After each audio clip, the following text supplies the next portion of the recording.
All right, let's talk about something I think we can all relate to.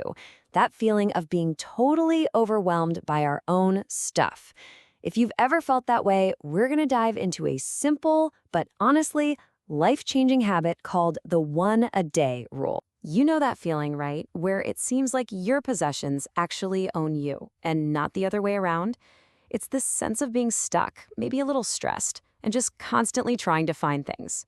Well, if that sounds familiar, this explainer is definitely for you. So, who came up with this brilliant rule? We're talking about an author named Michelle.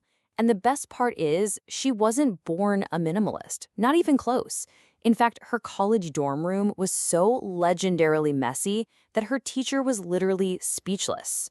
So yeah, she understands the struggle because she has absolutely been there. But then, a huge life event just kind of forced her hand. She had to move from the United States back to her home country, Japan, and this move triggered a complete 180 in how she thought about everything she owned. And get this, it was a total accident. When her family arrived in Japan, their luggage got lost for an entire month. Can you imagine? At first, it was pure panic. But as the weeks went by, something really weird started to happen. They just adapted. They lived with only the absolute bare necessities. And by the end of that month, they had this huge revelation. Life with way less stuff was actually better. It was simpler and surprisingly way more comfortable. And that's when the light bulb went off. She realized the problem was never that she was bad at organizing or lazy. The real issue was so much simpler. It was the sheer volume of things.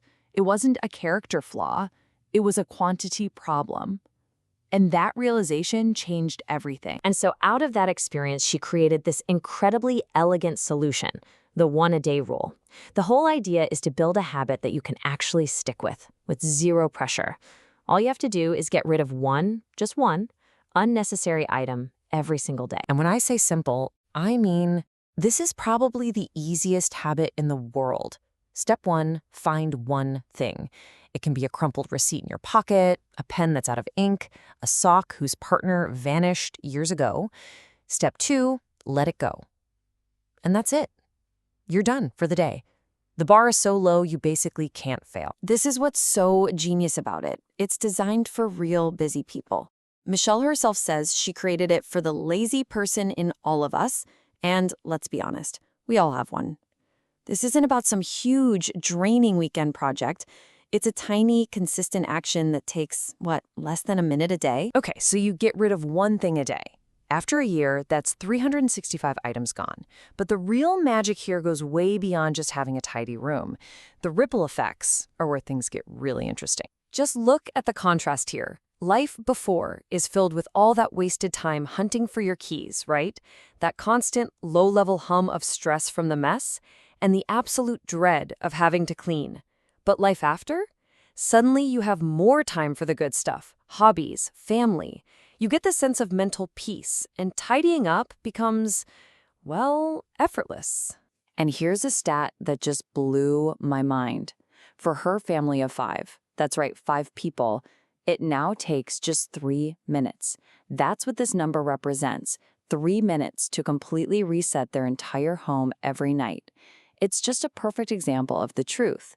When you have less stuff, you have less stuff to put away. It's that simple. All these benefits are connected in this amazing feedback loop. Your chores get easier, which, boom, gives you more free time. And with more time and less physical chaos, you gain mental clarity. And what happens when you have a clear head? Your judgment gets sharper, you start making better decisions about everything. And this brings us to one of the most powerful insights she had. Your mental clutter is almost a direct mirror of your physical clutter. A messy space often equals a messy, distracted mind. By clearing out her physical environment, she was actually clearing out her head, which allowed her to figure out what she really wanted in life. So yeah, this simple habit is actually built on something much deeper. There's a whole philosophy here about how we gain things in life, and it goes way beyond just tidying up your closet. It's a teaching that comes from Zen philosophy. The core idea is that you can't possibly grab onto something new and valuable if your hands are already full. Letting go isn't about loss, it's about creating the empty space you need in order to receive. She calls this the circulation effect, and it applies to everything. She started noticing these strange patterns. When she'd let go of stuff that wasn't working for her, like old shoes she never wore, she'd suddenly find the perfect new pair. It even happened with bigger things. She turned down a job that felt wrong, and a better offer appeared out of nowhere. She let go of draining friendships and made space for better ones to come in. It's all about keeping good energy flowing. So, in the end, the goal isn't just to become a person who throws things away. It's about being intentional.